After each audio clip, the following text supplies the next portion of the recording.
नमस्कार। उम्मीद है आप लोग स्वस्थ और सानंद होंगे। जैसा मैंने पहले कहा था, जो जो चुनाव नज़दीक आएंगे त्यों त्यों सरकार को घेरने के प्रयास और तेज होंगे। वो दो तरफा होंगे। एक तो सरकार ने जो काम पिछले 10 सालों में किए हैं, उन कामों में के माध्यम से सरकार को घेरने की कोशिश की जाएगी, और दूसरे ये कि पॉलिटिकल पॉलिटिकल फील्ड में उसको घेरने की कोशिश की जाएगी। ये प्रोसेस अब शुरू हो गया है, जो दिनों दिन तेज होता जाएगा। और उस प्रोसेस को समझने में भी और देख के सुनने में भी मज़ा तो आएगा, इसमें कोई शक नहीं। जीते या हारे, चाहे जो जीते। फिलहाल भारतीय जनता पार्टी को दो मोर्चों पर पूरी तरीके से घेरने की कोशिश हो रही है। पहली कोशिश तो जो इलेक्टोरल बॉन्ड के चक्कर में फंस गए हैं, एक तो वो है। इलेक्टोरल बॉन्ड में अभी आप सब लोगों को, ज़्यादातर लोगों को मालूम ही होगा कि सुप्रीम कोर्ट ने एसबीआई से कहा कि 6 मार्च तक आप हमको सारा का सारा वो डाटा उपलब्ध कराइए कि किसने कितने कितने के इलेक्टोरल बॉन्ड खरीदे, दो और उस इलेक्टोरल बॉन्ड में किसने कितनी रकम उसमें दी है। ये बात भी आ रही थी सामने कि भारतीय जनता पार्टी की जो एजेंसीज हैं, ईडी हो या इनकम टैक्स हो, ये सब जो हो, उन लोगों ने क्या किया कि दबाव डाला, और दबाव डाल करके बड़े बड़े कंपनियों पर, और दबाव डालने के बाद जब उन्होंने इलेक्टोरल बॉन्ड खरीद दिया तो वो पीछे हट गई। ऐसी भी एक आरोप लग रहा है। अब सच्चाई क्या है, ये तो जब तक पूरी बात सामने खुल के आएगी नहीं सुप्रीम कोर्ट के सामने, तब तक कहना बड़ा मुश्किल है। और वैसे एक बात ये भी आप लोगों को बता दें, आप लोग हो सकता है लोग याद भी होगा आप लोगों को, इलेक्टोरल बॉन्ड जब बन रहे थे तो उस समय चुनाव आयोग ने, रिजर्व बैंक ऑफ इंडिया ने, और जितनी भी एजेंसीज थी, सबने इन बॉन्ड्स का विरोध किया था कि ये बॉन्ड उचित नहीं है, इसके माध्यम से मनी लॉन्ड्रिंग भी हो सकती है और सारी बातें हो सकती है। इन्हीं सब चीज़ों का खुलासा करने के लिए चंद्रचूड़ साहब की अदालत में मुकदमा दायर किया गया, जिसपे उन्होंने कहा कि 6 मार्च को आप हमको बताइए कि कितनी पार्टियों ने कितने का चुनावी इलेक्टोरल बॉन्ड खरीदा, और उसके बारे में सारी डिटेल्स उपलब्ध कराइए।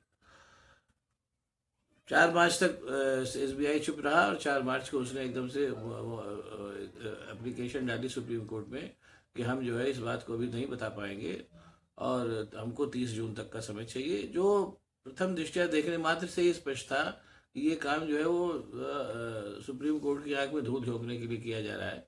आजकल के डिजिटल उसमें ज़माने में सारी चीज़ें जो है वो सामने होती हैं, और घंटे 2 घंटे में उनको उनको किसी के सामने रखा जा सकता है। आप लोगों ने भी देखा होगा कि जब, तो सामान्य सी बात है कि जब आप पैसा जमा करने जाते हैं बैंक में, तो तुरंत जो है वो पैसा जमा होता है, और तुरंत जो है उसके जमा होने की बमुश्किल तमाम 5 मिनट भी मैं ज़्यादा कह रहा हूँ, तुरंत आपके आपके फ़ोन पे सूचना आ जाती है कि आपके में इतना पैसा जमा हुआ। यानी सिस्टम इतना तेज़ है, खासतौर से आजकल के में डिजिटल क्रांति के ज़माने में। तो उसमें ये तर्क देना कि हम 30 जून तक ही सारा वो आंकड़ा दे पाएंगे, ये मूलतः गलत बात है। जो निश्चित रूप से बिना देखे ही समझ में आ जा रहा है कि सुप्रीम कोर्ट की आंख में धूल झोंकने के लिए ऐसी मांग की गई है, ताकि चुनाव निपट जाए। उसके बाद अगर यही सरकार आ जाती है तो कोई बात ही नहीं, और दूसरी सरकार आ जाती है तो जो उसके समझ में आएगा वो करेगा। अब जाहिर सी बात है, इसमें एक काम तो हो गया। अब वो पूरा का पूरा जो केस था, वो मामला आकर के आपके एसबीआई के ऊपर टिक गया, एसबीआई की चेयरमैन के ऊपर टिक गया।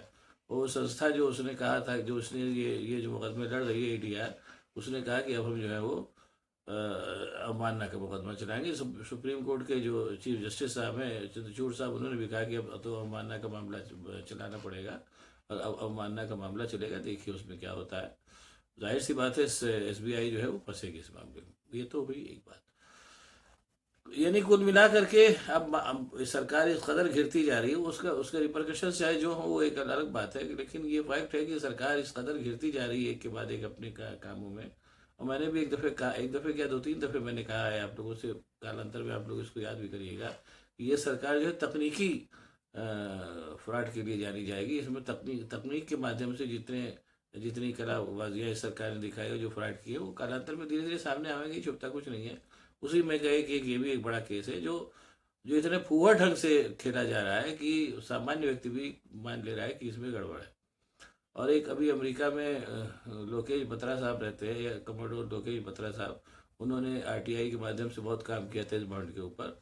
उनके उनके उनके माध्यम से भी न्यूज़ लॉन्चर एक साइट है, उसने कुछ खुलासे किए। उसका मैं लिंक दे दूंगा, आप लोग उसको भी चाहे देख के पढ़ लीजिएगा। उसमें उन्होंने कहा है कि एसबीआई की जो मतलब कार्य प्रणाली है, लोकेश बत्रा साहब ने बताया, बहुत साफ सुथरी, बहुत ही स्विफ्ट है। उनका सब काम बहुत तेज़ी से होते हैं। उन्होंने कहा कि मैंने कई एप्लीकेशन डाली थी आरटीआई के माध्यम से, उससे यही बात सामने आई है, उनके पास सारे आंकड़े हैं और वो चाहे तो उसको दे सकते हैं, लेकिन ये इतना कन्फर्म है, ऐसा उन्होंने कहा लोकेश बत्रा साहब ने, कि कहीं ना कहीं प्रेशर जो है एसबीआई के ऊपर से है, वो जहाँ से हो ये तो सामने आवे खुल करके। अब देखिए बहरहाल मामला मानना याचिका की ओर जाता फिर रहा है, जाता दिख रहा है।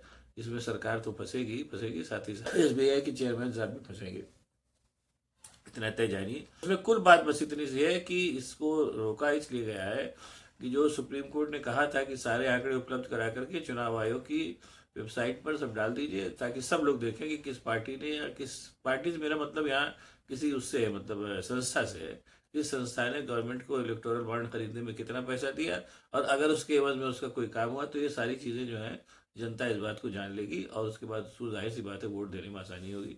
इसलिए ये पूरी जानकारी जो है इलेक्शन कमीशन की वेबसाइट पे उपलब्ध होनी चाहिए। और आप लोग को याद होगा, सरकार को इस बात का अंदेशा रहा होगा, तभी सरकार ने, जब मुकदमा चल रहा था उसी समय उच्चतम न्यायालय में सरकारी वकील ने कहा था कि जनता को ये जानने की कोई ज़रूरत नहीं है कि उसको कितना पैसा किसने सरकार को किस मद में दिया। ये बात उन्होंने कही थी, जिस पर चंद्रचूड़ साहब ने कहा था कि नहीं, ये बात जनता को जानने की पूरा राइट है कि किसने कितना पैसा दिया।